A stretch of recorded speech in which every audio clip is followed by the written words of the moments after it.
Hello, I'm Jamie Costello with your WMAR 2 News Update. Maryland will need to replenish the trust fund that's paying jobless workers. The money could run out by the end of August. The plan is right now to borrow money from the federal government, but state leaders are still trying to work out how they're going to pay it back without hurting employers. The loan would only be interest-free through the end of the year. I feel like the state's in a good place to pay people, but it's going to rack up this massive debt. And that debt will then be passed along to the businesses. Now, in June, State Secretary of Labor Tiffany Robinson sent a letter to the U.S. Department of Labor asking for an extension on the interest-free loan through next September. She says she hasn't heard back yet. And if you're walking the Cape, put a mask on. If you're going to the Amish market, mask it up. And if you're strolling by McGarvey's in Annapolis, put a mask on. Now in Anne Arundel County, according to the county executive, Stuart Pittman, we are required to wear a face mask inside and out. It will go into effect at 5 o'clock Friday night. Now, here's another part of the plan, and that deals with money. Every dollar we spend protecting these people from the harsh economic impacts of this pandemic is a dollar or more saved down the road in social services. So the county executive plans to use more money from the Federal CARES Act to give a $500 debit card to 4,000 people who don't qualify for unemployment. And a library in our area now has an outdoor garden that's open to visitors. It's at the Linthicum Library in Anne Arundel County. An anonymous donor made a $30,000 donation to the library, which paid for the garden.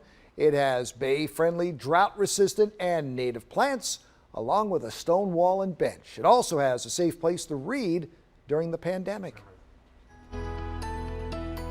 And Tropical Storm Faye will really start to impact the viewing area overnight into early tomorrow morning. Heavy rain and even gusty winds will be the biggest threats as we head into your Friday. And then the heat and the humidity unfortunately linger, so it might be feeling a tad bit uncomfortable, not just for your Friday, but even for the next few days, especially for the upcoming weekend. But Tropical Storm Faye still moving northward at 8 miles per hour, containing sustained winds around 45 miles per hour. As we head overnight, some of that heavier and that deeper moisture will really be focused closer to the eastern shore, especially up towards Elkton and Chestertown. And then you see a lot of the different colors on your screen right here, the oranges, reds, and yellows. That indicates the periods of heavier rain that we're going to be dealing with up until around midday and even around 2 to 3 o'clock in the afternoon. But that system will start to depart up to our north and east. We're looking a lot drier into your Friday evening and into the overnight hours. But in terms of rainfall amounts, how much can we expect within this system? Anywhere from 1 to maybe upwards of 3 inches of rainfall, especially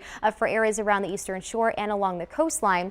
That's why multiple flash flood watches will go into effect throughout your Friday. And as we head into Saturday and Sunday, we do have that chance for showers and storms that's going to linger as we head into the upcoming weekend, with high temperatures topping out above normal in the lower 90s.